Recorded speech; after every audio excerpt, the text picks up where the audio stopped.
Hello, मेरा नाम है अभिषेक और स्वागत करता हूं बच्चों आप सभी का हमारे इस खूबसूरत से प्यारे से प्लेटफॉर्म पे जिसका नाम है जेआर कॉलेज।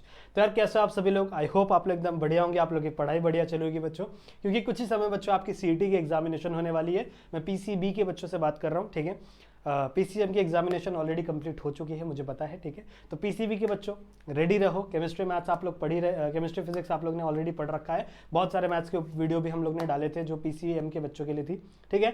बायोलॉजी आपको मैं पढ़ाता हूँ, इसलिए बायोलॉजी के बच्चों कुछ वीडियोस मैं आप लोग के लिए डाल रहा हूँ, कुछ इंपॉर्टेंट टॉपिक्स मैं आप लोग को पढ़ा रहा हूँ लास्ट फ्यू वीडियोस से, सही है, अगर आपने देखा होगा तो, ठीक है। ऑलरेडी 5 वीडियोस मैंने इसके ऊपर डाला हुआ है, सीईटी के ऊपर कुछ इंपॉर्टेंट क्वेश्चंस मैं अपनी तरफ से दे रहा हूँ और उन सारे इंपॉर्टेंट क्वेश्चंस के मैं टॉपिक बाय टॉपिक आपको एक्सप्लेन कर रहा हूं, ताकि अगर उस टॉपिक में से भी कोई दूसरा क्वेश्चन अगर आपके बोर्ड नहीं, अगर आपके सीईटी के एग्जामिनेशन में आ जाए तो उसे आप कैटर कर पाओगे, उसे आप सॉल्व कर पाओगे, समझ रहे हो, ठीक है। तो आज भी ये वीडियो छोटी सी वीडियो होगी, पर इनफैक्ट बच्चों बहुत इंपॉर्टेंट वीडियो होगी, जहां पे कुछ 5 से 6 एमसीक्यूज मैं आप लोग के लिए लेकर आया हूं, क्वेश्चंस लेकर आया हूं और उन्हें हम लोग सॉल्व करेंगे, ठीक है।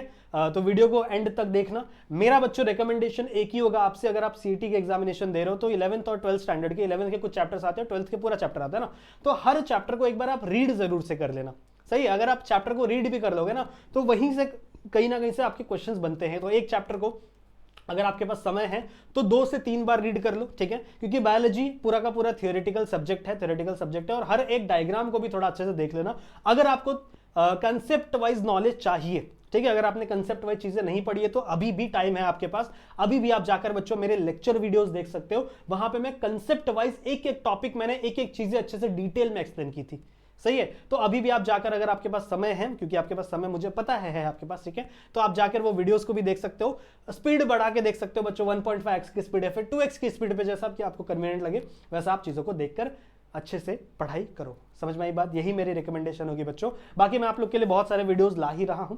दिस इज वीडियो बच्चों जहां पे हम लोग बायोलॉजी के कुछ क्वेश्चंस डिस्कस करेंगे for the PCB group of students, सही है। And this is lecture number 6, सही है। तो बहुत सारे ऑलरेडी लेक्चर मैंने इसके ऊपर बनाए हुए हैं, टोटल 5 लेक्चर्स इसके ऊपर मैंने बनाए हुए हैं, सही है। तो उनको भी देख लेना और इन वाले वीडियोस को भी देखना, ठीक है, चलेगा। तो पहले क्वेश्चन पर बच्चों जंप करते हैं, जंप करते बच्चों हमारे फर्स्ट क्वेश्चन के ऊपर, दैट इज कौन सा क्वेश्चन है, विच फेज, ध्यान से देखो, कलर चेंज करने दो पहले, क्या लिखा हुआ बच्चों, which phase of growth shows steady state of growth, ठीक है।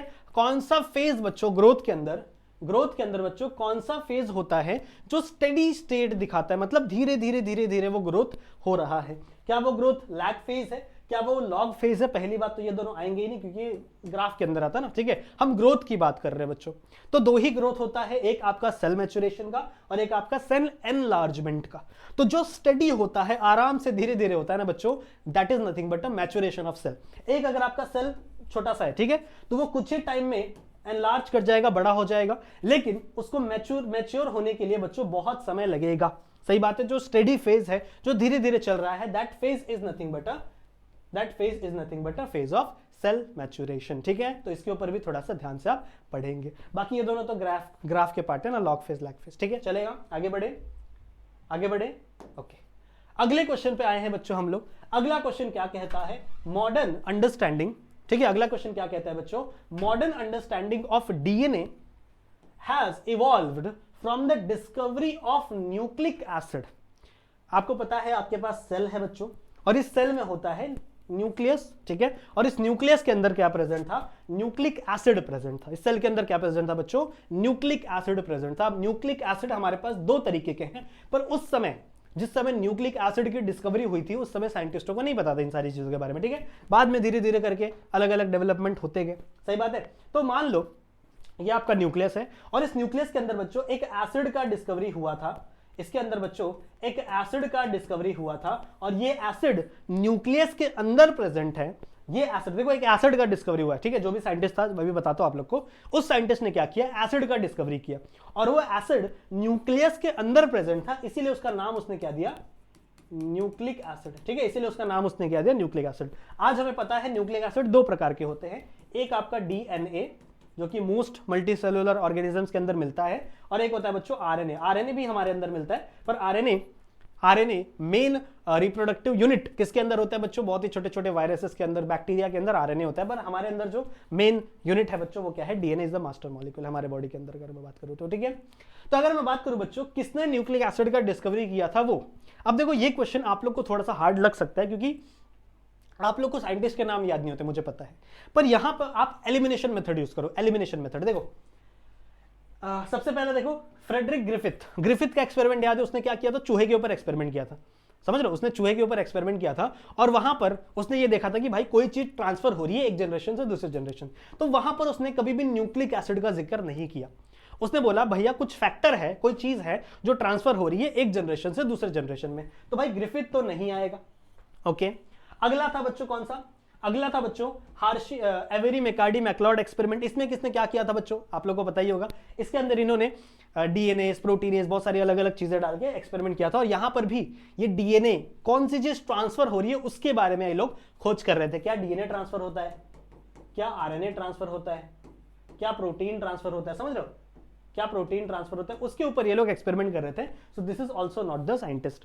हार्शी चेज एक्सपेरिमेंट बच्चों वो एक्सपेरिमेंट था जिसने कंफर्म किया था कि एक जनरेशन से दूसरी जनरेशन जो भी चीज ट्रांसफर होती है वो डीएनए होता है, समझ रहे हो। तो ये एक बहुत ही अच्छी डिस्कवरी, पर इसका आंसर ये भी नहीं होगा क्योंकि ये सारे ये जो तीनों साइंटिस्ट है ना बच्चों, ये तीनों ग्रुप ऑफ साइंटिस्ट, इनका काम क्या था, ये कौन सी चीज ट्रांसफर हो रही है एक जनरेशन से दूसरे जनरेशन में रिप्रोडक्शन के बाद, उसके ऊपर बातें की थी, किसी ने भी न्यूक्लिक एसिड की बात नहीं की। तो जब आप एलिमिनेशन करोगे ना तो ये ऑप्शन ऐसे ही एलिमिनेट हो जाएंगे and this will be your final answer. A is the final answer बच्चों, समझ में आई बात, Friedrich is the final answer. Clear है, समझ में आ गया, very good.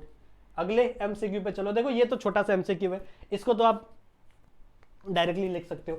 The length of root hair, root hair बच्चों बहुत छोटा होता है, ठीक है, रूट हेयर बहुत छोटा होता है और ये टॉपिक पढ़ के जाना क्योंकि रूट हेयर में जितनी भी चीजें होती है ना वो सारी चीजें पढ़ के जाना कि रूट हेयर बच्चों यूनिसेलुलर होता है, कभी ऑप्शन में दे दिया जाएगा यूनिसेलुलर है, मल्टी सेलुलर है, डाई सेलुलर है, इसके ऊपर क्वेश्चन आता है। तो आपका रूट हेयर कैसा होता है, यूनिसेलुलर स्ट्रक्चर है बच्चों, सेलुलर,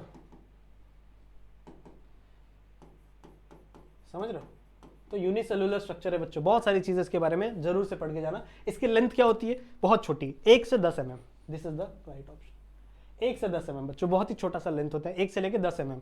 10 mm मतलब क्या होगा, 1 सेंटीमीटर, 10 mm मतलब क्या होगा, 1 सेंटीमीटर, ठीक है ना, ये होना चाहिए, ठीक है। तो mm बहुत छोटा होता है रूट हेयर, छोटे छोटे हेयर्स निकले रहते हैं, तो सबसे ज्यादा 10 mm या फिर 1 mm का रूट हेयर होता है। ये डायरेक्ट क्वेश्चन है, इसका कोई भी एक्सप्लेनेशन एज सच तो नहीं पॉसिबल है। अगला क्वेश्चन क्या है बच्चों, the mature embryo sac, mature embryo sac inside the ovule is has only diploid cell from the beginning, क्या उसके पास सिर्फ और सिर्फ डिप्लॉयड सेल था, गलत बात।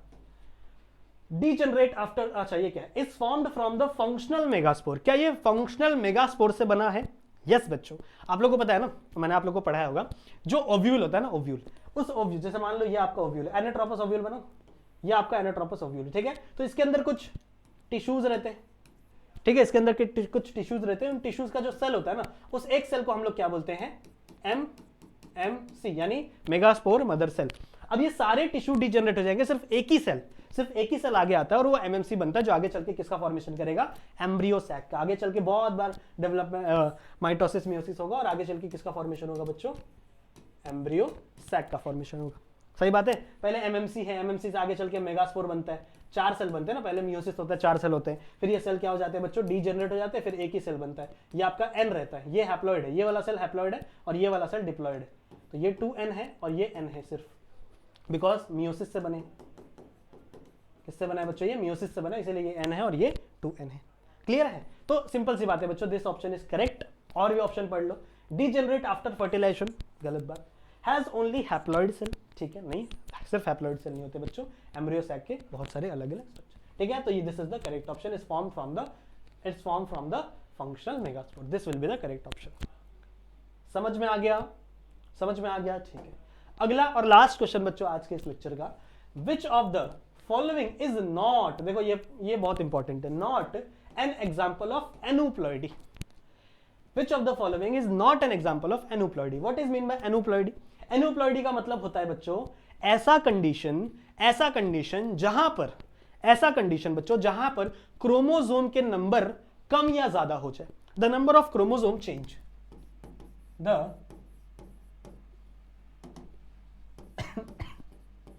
the number of chromosome change, समझ रहे हो? ऐसी कंडीशन बच्चों जहां पर क्या हो रही है, क्रोमोसोम के नंबर चेंज होते हैं, उसे हम लोग क्या बोलते हैं बच्चों, एनोप्लॉइडी। अब यहाँ पे 3 ऑप्शन ऐसे होंगे जहां पे क्रोमोसोम के नंबर एक्चुअल में चेंज होते होंगे, और एक ऑप्शन ऐसा है जहां पे क्रोमोसोम के नंबर चेंज नहीं होते, तो वही आपको निकालना है। अब आपको पता है बच्चों, डाउन सिंड्रोम में क्रोमोसोम के नंबर, इसको 21st ट्राइसोमी बोलते हैं। डाउन सिंड्रोम को 21st ट्राइसोमी कहते हैं। What is mean bye 21st trisomy, मतलब 21st पोजीशन पे, जो 21st पोजीशन है बच्चों, वहां पे 3 क्रोमोसोम आ गए, 3 क्रोमोसोम आ गए। 23 पोजीशन होती है ना, 23 पेयर होते हैं ना बच्चों, तो 21st पोजीशन पे 3 क्रोमोसोम आ गए, मतलब क्रोमोसोम का नंबर चेंज हो गया। So this will not your correct option, because हमको वो बताना है जो एनोप्लॉइडी नहीं है। लाइल-फिल्टर सिंड्रोम, टर्नर सिंड्रोम बच्चों, इसमें भी यही होता है।